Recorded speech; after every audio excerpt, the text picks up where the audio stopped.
Selamat siang teman-teman, perkenalkan saya Raka.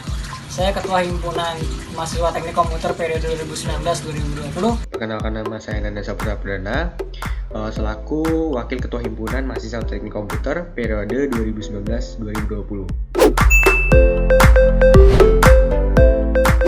Di sini saya ingin menjawab pertanyaan dari teman-teman. Pertanyaan yang pertama itu adalah dari Muhammad Zamzan N.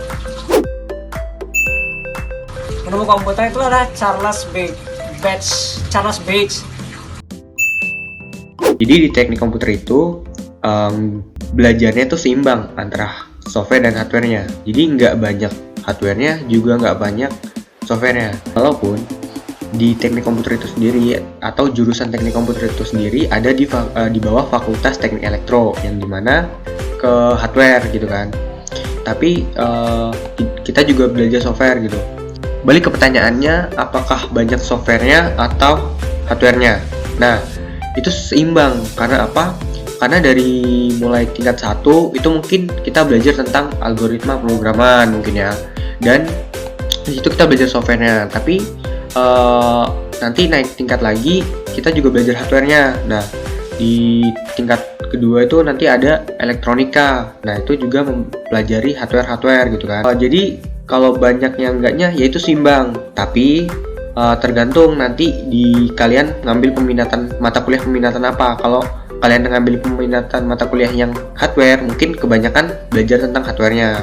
Tapi kalau misalnya kalian ngambil peminatan yang software kayak machine learning, terus IoT mungkin dan lain-lain, pemrograman mobile gitu kan, mungkin nanti kalian bakal belajar banyak softwarenya gitu. Jadi sebenarnya kalau pelajaran umumnya ataupun mata kuliah wajibnya itu seimbang antara hardware dan software itu seimbang. Tapi nanti sesuai dengan peminatan kalian peminatan di mana, hardware atau software gitu. Mungkin nanti perbedaannya di situ. Gitu. Kalau misalkan saya bilang apa sih keunggulannya? Keunggulannya adalah ketika kalian lulus baru kalian bisa rasakan. Kenapa? Karena di teknik komputer kalian tuh belajar tentang software, kalian belajar tentang hardware, kalian belajar tentang jaringan. Di teknik telekomunikasi belajar tentang jaringan kalian juga dapat. Di informatika belajar tentang software coding kalian dapat. Di elektrofisika kalian ngajarin tentang hardware kalian dapat. Jadi semuanya itu kalau misalkan kalian bisa kuasai, kerja itu tinggal kalian ya merem-merem aja pasti dapat undangan lah. Kalau misalkan kalian ngerti ya dan kalian fokus ketika kalian mendapatkan mata kuliah. Jadi kuncinya, apa keunggulan yang ada di teknik komputer bisa kalian rasakan kalau misalkan kalian serius ketika 4 tahun berada di TELU, merasakan dan menggunakan seluruh fasilitasnya dari wifi gratis, terus organisasinya, nama besar TELU-nya. Kalau misalkan kalian semuanya kalian lakukan, kalian jalanin, kalian pasti bakal banyak punya keunggulan yang lain. Nah, yang menonjol ataupun yang berbeda itu di teknik komputer itu ada yang namanya mata kuliah yang membahas tentang atau berkaitan dengan hardware. Dan teknik komputer sendiri itu kan berasal dari Fakultas Teknik Elektro atau di bawah Fakultas Teknik Elektro, yang dimana bahwasanya teknik komputer itu mempelajari juga elektronya. Nah, selain elektro juga, elektro itu nanti berkaitan dengan hardware-nya. Nah, di hardware itu contohnya aja di teknik komputer itu mungkin ada pelajaran tentang IoT gitu kan, IoT, yang dimana di teknik informatika mungkin nggak dibahas secara mendalam gitu kan. Kalau di teknik komputer itu ada peminatan IoT-nya. Kalau di teknik informatika mungkin lebih ke pembangunan atau perancangan dari aplikasinya untuk informatifnya. Nah, tapi di teknik komputer itu lebih ke bagaimana kita membuat hardware-nya juga, mengontrol sumber daya dari hardware-nya, dan juga plusnya kita juga belajar untuk membangun sebuah software IoT itu. Teknik komputer yang S1 ya, sarjana. Nah, itu kebanyakan emang teori ya. Mungkin bisa dibilang 60-40.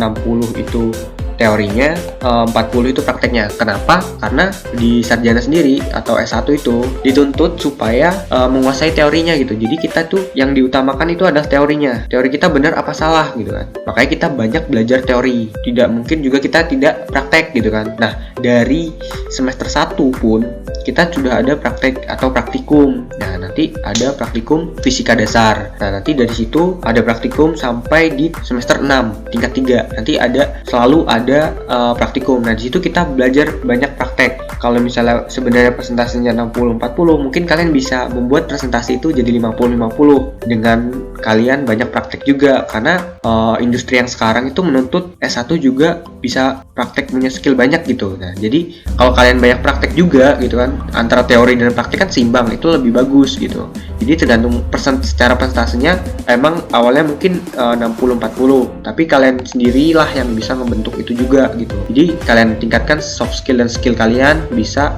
supaya seimbang antara praktek dan teorinya.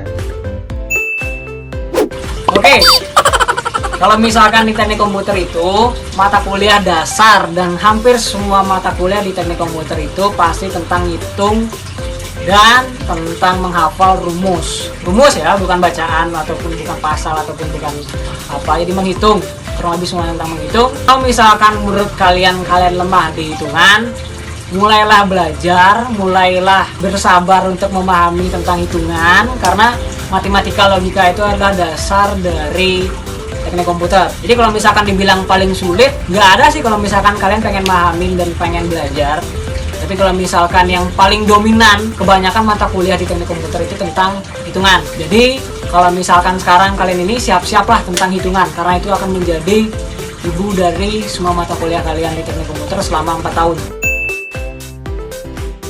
Temui atau cari tahu cara belajar kamu. Cari tahu sendiri gimana sih cara belajar yang efektif buat diri kamu. Misal kalau saya belajarnya di waktu malam hari karena suasananya tenang. Nah, itu salah satu contoh cara belajar. Nah, dengan kamu menemukan cara belajar kamu sendiri, nanti kamu bisa belajar dengan sungguh-sungguh gitu kan. Bisa tenang mungkin, dan bisa gampang masuk ke otak atau nyantol gitu kan ya. Karena apa? Kamu udah tahu cara belajar yang baik dan benar tuh gimana. Jadi sebelum kamu belajar dulu cara belajar kamu itu gimana. Cari tahu cara belajar kamu tuh yang baik, yang efektif tuh seperti apa.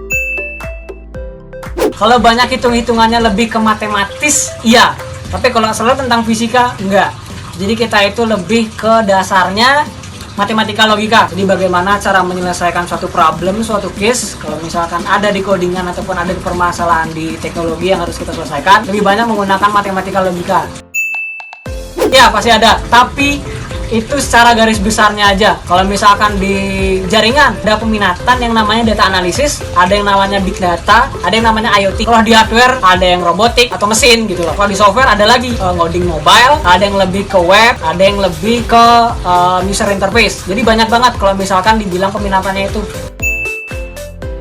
Nggak ada Excel-Excelan. Jadi kalau misalkan kalian pengen daftar sebagai anggota lab, kalian akan adalah kayak open mind gitu di lab-labnya masing-masing di teknik komputer. Jadi kalian boleh ikut ke sana. Tapi kalau misalkan kalian ikut sebagai peserta lab itu kayak apa ya? Misalkan kalian ada mata kuliah tentang robotik, misalkan kalian akan ikut di lab robotik dan belajar tentang robotik, gimana cara prakteknya, gimana cara ngerangkainya, gimana cara ngoding robotnya. Itu berdasarkan mata kuliah dan itu harus wajib diikutin gitu. Terus di lab nanti diajarin kan ya, iya pasti diajarin. Kita tuh punya asisten lab yang baik-baik. Jadi ketika kalian sebagai peserta lab dan belajar mata kuliah di lab tersebut, kan pasti bakal diajarin dari nol. Tenang aja, nggak bakal nggak diajarin, pasti bakal diajarin kok. Terus oh iya, hehehe, soalnya aku nggak tahu apa-apa nih tentang TK. Soalnya dari nol banget belajarnya. Saya sendiri juga dari nol banget belajarnya, masuk teknik komputer juga karena tertarik sama teknologi.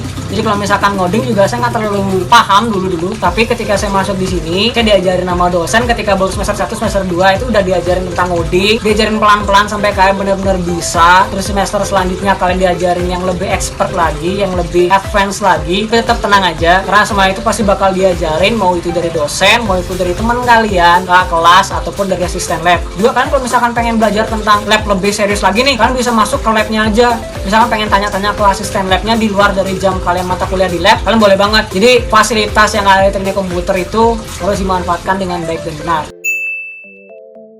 Jadi kebetulan di bulan-bulan sekarang dari semester lalu sampai semester sekarang itu teknik komputer sedang menjalani progres untuk penilaian akreditasi. Jadi doakan saja semoga di tahun ini teknik komputer sudah berakreditasi A.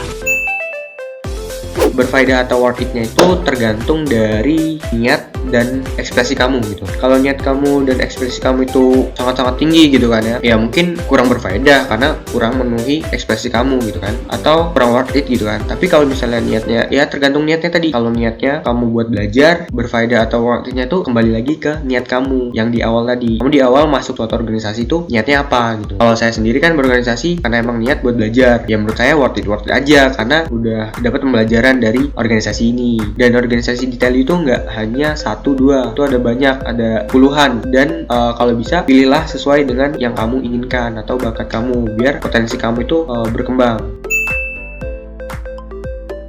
Nah, kalau misalkan kalian pakai fasilitasnya seperti contoh ya, kalau misalkan fasilitas kampus kan seperti misalkan kalian pinjam buku nih perpustakaan di Open Library, kalian seharusnya kan pinjam itu cuma 1 minggu 2 minggu.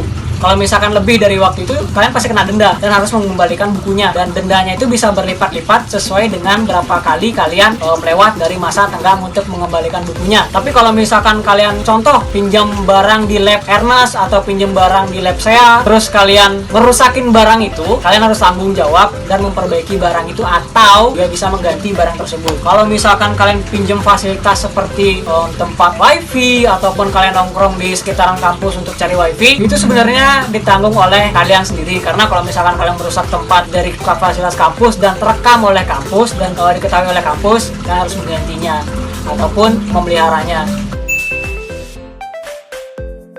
Kalau dari saya sendiri nih, paling berkesan itu yang pasti, saya kan anak rantauan nih, mengenal kehidupan baru lah di Bandung, apalagi di TK. Terus ketemu juga sama orang-orang baru yang saling merantau juga, punya teman-teman baru. Karena kalau saya pribadi, saya suka bergaul, jadi banyak punya teman itu sangat berkesan sih. Terus saya gabung juga di banyak organisasi di kampus, saya pernah jadi ketua UKM juga nambah pengalaman tentang organisasi. Terus sekarang juga saya ikut organisasi di jurusan, itu lebih banyak lagi pokoknya yang berkesannya. Kalau saya sih yang paling tidak berkesan nggak ada ya, tapi kalau misalkan kamu cuman kuliah doang dan tidak merasakan bagaimana jadi mahasiswa, saya kuliah cuman untuk belajar doang tapi tidak menggali keahlian kalian, itu baru ketika kalian di Telkom tidak akan berkesan, ataupun CK tidak akan berkesan. Karena semakin banyak kalian cari pengalaman, itu semakin berkesan.